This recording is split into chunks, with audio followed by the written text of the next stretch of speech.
사랑하는 성도 여러분, 8월 31일 수요일 새벽 만나에 오신 것을 주님의 이름으로 환영하고 축복합니다. 오늘 우리에게 이제 주시는 말씀은 마태복음의 마지막 말씀입니다. 마태복음 28장 16절에서 20절까지 말씀을 제가 여러분에게 봉독해 드리겠습니다. 마태복음 28장 16절에서 20절까지의 말씀입니다. 11 제자가 갈릴리에 가서 예수께서 지시하신 산에 이르러 예수를 배웠고 경배하나 아직도 의심하는 사람들이 있더라. 예수께서 나와 말씀하여 이르시되 하늘과 땅의 모든 권세를 내게 주셨으니 그러므로 너희는 가서 모든 민족을 제자로 삼아 아버지와 아들과 성령의 이름으로 세례를 베풀고 내가 너희에게 분부한 모든 것을 가르쳐 지키게 하라. 볼지어다 내가 세상 끝날까지 너희와 항상 함께 있으리라 하시니라. 아멘. 여러분 오늘 말씀 마태복음 28장 마지막 말씀 여러분과 나누게 되어서 감사합니다. 장장 3개월여간의 마태복음의 말씀 묵상이었는데 마태복음을 통해서 여러분에게 주신 은혜가 있을 줄로 압니다. 오늘 마지막 말씀 또 여러분에게 주시는 귀한 말씀이 되기를 바랍니다. 우리가 한 사람이 자신의 인생을 마치면서 남겨진 가족들에게 또 남겨진 사랑하는 나의 사람들에게 마지막으로 남기는 말을 우리는 유언이라고 그렇게 이야기합니다. 사실 유언이라고 할 때 많은 말을 할 수는 없을 것입니다. 정말 짧은 말을 해야 되고 무엇보다도 가장 중요한 말을 해야 되겠죠. 그래서 내 인생의 요약이기도 하고 어쩌면 내 인생의 엑기스와 같은 그런 말을 가족들에게 남길 것입니다. 만약에 여러분에게 여러분의 남겨진 가족들과 사랑하는 사람들에게 한마디만 남기라고 한다면 여러분은 어떤 말씀을 여러분에게 사랑하는 사람에게 여러분을 사랑하는 사람들 그리고 가족들에게 남기시겠습니까? 아마 아무 말이나 남기지 않을 것입니다. 여러분의 인생에 가장 중요하다고 생각하고 여러분의 인생의 한마디로 엑기스와 같은 그 말을 남기게 되겠죠. 그것이 바로 유언입니다. 오늘 본문 말씀은 예수님께서 이제 승천하시기 전에 마지막 제자들에게 남기시는 어떻게 보면 예수님의 인생의 마지막 남기시는 말씀입니다. 유언과도 같은 말씀입니다. 그렇기 때문에 이 말씀은 예수님의 모든 삶을 통틀어서 가장 중요한 말씀이라고 말할 수 있을 것입니다. 그래서 우리는 오늘 본문 말씀을 특별히 마태복음 28장 18절에서 20절까지 말씀을 뭐라고 얘기하냐면 지상명령이라고 이야기합니다. 이것은 무슨 뜻일까요? 지상명령의 뜻을 오해하시는 분들이 많이 있습니다. 이 지상 이게 한자이잖아요. 그래서 땅지자에 윗상자를 쓰는 줄 알고 계시는 분들이 꽤 많으시더라고요. 즉 땅 위에 주신 말씀이라고 생각하세요. 그러나 여기에서 지상 명령이라는 것은 땅 위에 주신 말씀이 아니라 우리가 여기서 지자가 지존하신 할 때 가장 존귀하고 위대한 가장 중요한을 뜻하는 그 지자입니다. 그래서 가장 지상이라는 것은 가장 위대한 말씀, 즉 예수님의 말씀 중에서도 가장 위대하고 가장 중요한 말씀이라는 뜻을 가지고 있습니다. 자, 신약 성경 전체를 통틀어서 가장 위대한 말씀이 바로 오늘 본문 말씀이라는 거예요. 그렇다면 그 말씀의 내용이 무엇인지 우리에게 남겨주신 예수님 유언과도 같은 말씀, 가장 중요한 말씀이 무엇인지 오늘 그 내용을 여러분과 살펴보도록 하겠습니다. 우리 18절부터 20절까지 말씀 한번 읽어보겠습니다. 예수께서 나와 말씀하여 이르시되 하늘과 땅의 모든 권세를 내게 주셨으니 이 말씀 뭐냐면 하늘과 땅의 모든 권세를 주셨다는 건 뭐예요? 예수님이 왕이시라는 거죠. 즉 예수님께서 왕으로서 하시는 명령, 즉 어명이라는 거예요.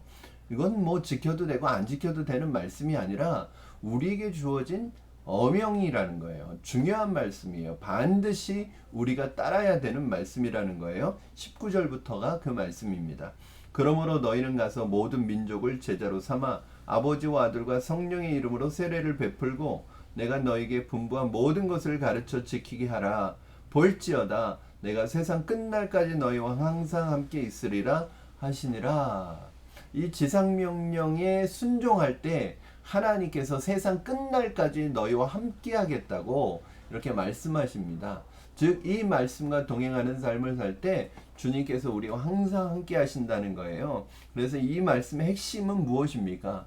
우리는 보통 이 말씀을 일반적으로 어떻게 알고 있냐면 전도하라 라는 말씀 정도로만 알고 있어요. 물론 이 안에는 복음 전도에 대한 말씀이 분명히 들어 있습니다. 그러나 단순히 복음을 전하라라는 정도의 말씀이 아니라 오히려 더 넓고 더 구체적인 말씀을 포함하고 있다는 것을 알 수 있습니다. 오늘 말씀의 주제는 무엇일까요? 바로 오늘 본문에 보면 예수님이 말씀하신 부분만 보면 5개의 동사가 있습니다. 5개의 동사가 있는데 이 동사가 굉장히 중요하죠. 첫 번째는 가서, 그리고 두 번째는 제자를 삼아, 세 번째는 아버지와 아들과 성령의 이름으로 세례를 베풀고, 네 번째는 가르쳐, 다섯 번째는 지키게 하라. 이 5개의 동사로 되어 있습니다.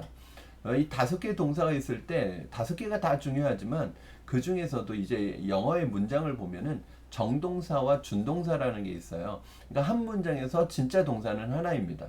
그리고 나머지 동사들은 동사처럼 보이지만 진짜 동사가 아니라 꾸며주는 동사들이에요. 그러면 오늘 이 5가지, 가서, 제자를 삼아, 세례를 베풀고, 가르쳐, 지키게 하라. 이 5개의 동사 중에서 이 문장의 진짜 동사는 무엇일까요? 바로 제자를 삼으라는 것이 이 문장의 진짜 동사예요. 그러니까 무슨 말입니까? 제일 중요한 동사, 지상 명령의 핵심은 제자를 삼는 것입니다. 예수님께서 공생의 3년간 하신 일이 무엇일까요? 바로 제자들을 양육하시고 제자들을 세우신 것이죠. 제자들이 부족하고 제자들이 연약할지라도 제자 삼는 일에 예수님의 3년의 공생애를 보내셨습니다. 그리고 이젠 지금 그 제자들에게 마지막 남기시는 말씀도 무엇이냐면 제자를 삼으라는 말씀을 남기시고 계시는 거예요. 이것은 저와 여러분 우리 교회에 맡겨진 명령입니다. 제자 삼는 일에 우리가 헌신해야 하는 이유가 여기 있습니다. 여러분 제자 사역은 교회 프로그램이 아닙니다. 이것은 교회 본질입니다. 저는 우리 성도님들이 다 예수님의 제자의 삶을 선택하시고 살아가시기를 주님의 이름으로 축원합니다. 그렇다면 오늘 본문에서는 그럼 뭘 말하는 거예요? 제자 삼는 것이 중요한데 이것이 지상 명령인데 어떻게 제자를 삼아갈 것인지에 대한 설명들이 있는 거예요. 즉 예수님의 제자를 삼기 위해서 어떻게 해야 되느냐? 첫 번째는 가서라고 말하고 하면 가야 합니다. 예수님을 믿지 않는 사람들을 제자 삼기 위해서 먼저 우리가 가야죠. 가만히 앉아서 기다리는 그것은 제자 삼는 것이 아닙니다. 가야 돼요. 가서 사람들에게 복음을 전하고 그들이 예수님을 알 수 있게 해야 합니다. 그들은 하나님의 자녀가 되도록 해야 합니다. 이것이 복음 전도입니다.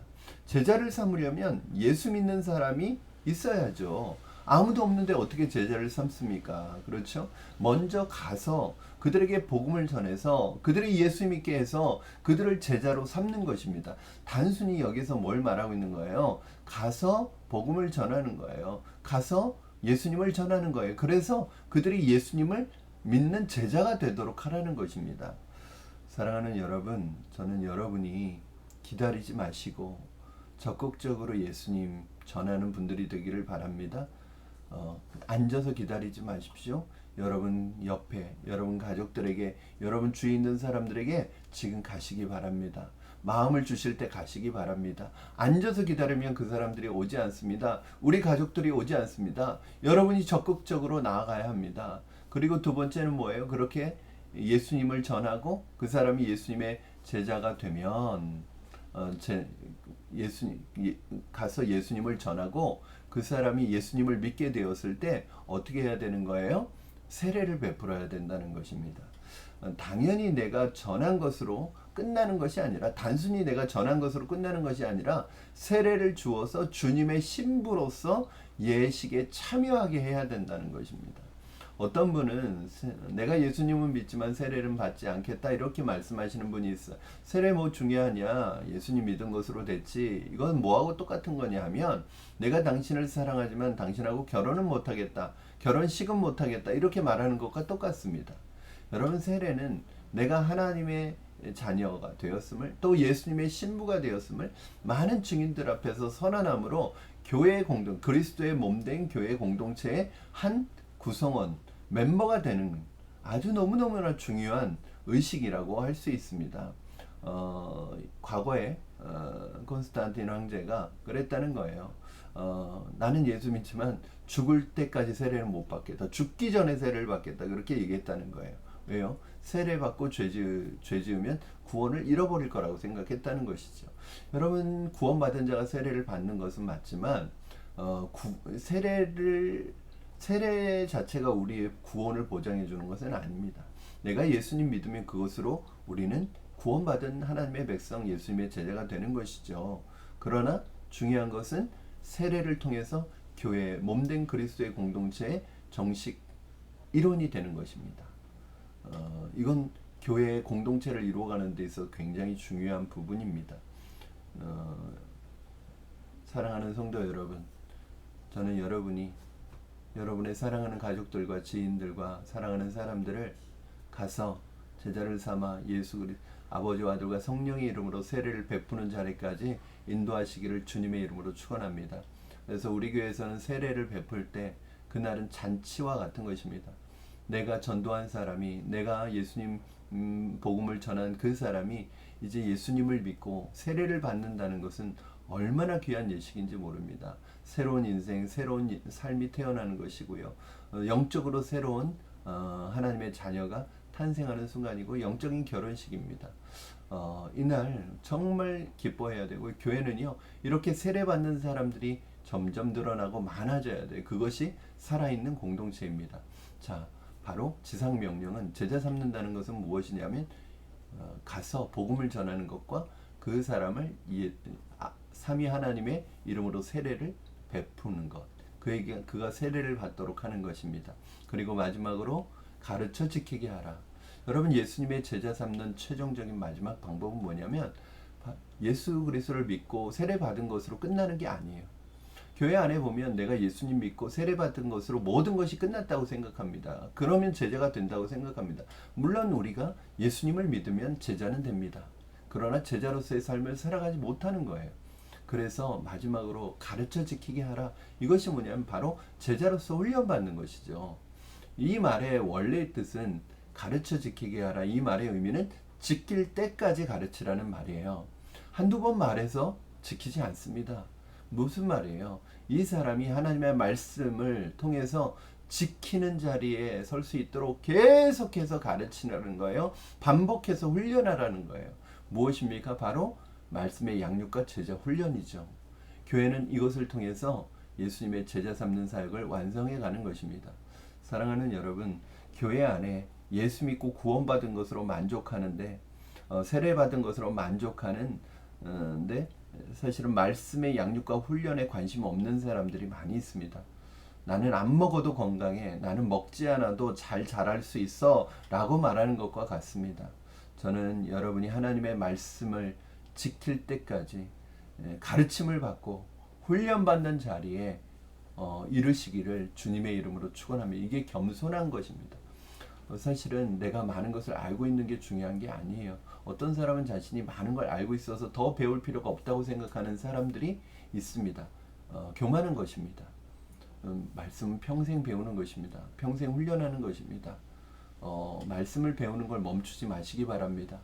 말씀 훈련하는 것을 멈추지 마시기 바랍니다.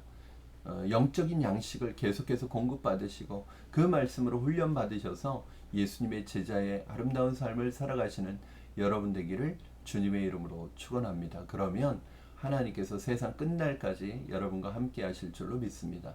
사랑하는 성도 여러분, 오늘도 여러분 모두가 예수님의 제자로 세워지고 훈련되어지는 귀한 분들이 되시기를 주님의 이름으로 축원합니다. 제자 훈련을 받아야 예수님의 제자가 되는가? 그렇지는 않습니다. 제자 훈련 코스가 제자를 만드는 것은 아닙니다. 이미 예수 믿는 사람은, 세례를 받은 사람은 예수님의 제자입니다. 문제는 내가 제자의 정체성을 모르고 제자의 삶을 살아가지 못하는 게 문제이죠. 제자 훈련은 내가 제자라는 정체성을 깨닫게 하고 제자로서의 삶의 방향과 제자로서의 삶을 살아갈 수 있는 훈련을 도와주는 것입니다.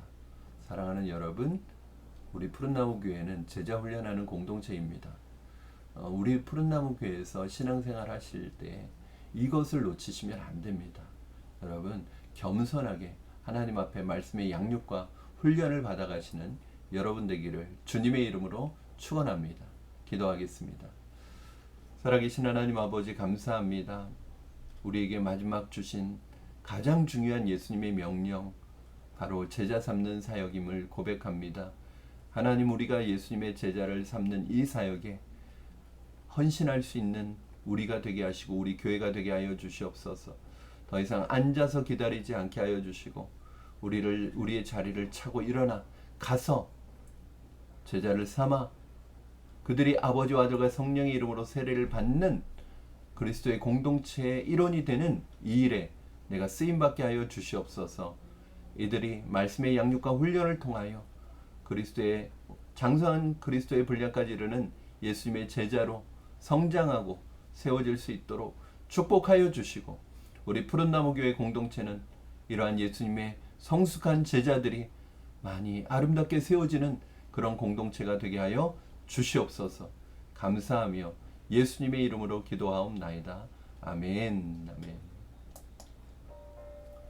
사랑하는 성도 여러분, 이제 마태복음 1장부터 28장까지 모든 말씀을 마칩니다. 마태복음을 통해서 주셨던 하나님 나라, 그 하나님 나라의 통치와 다스림을 받는 하나님의 백성 예수 그리스도의 제자로 살아가신다면 여러분의 삶에 늘 하나님께서 함께 하시는 은혜와 축복을 누리실 줄로 믿습니다.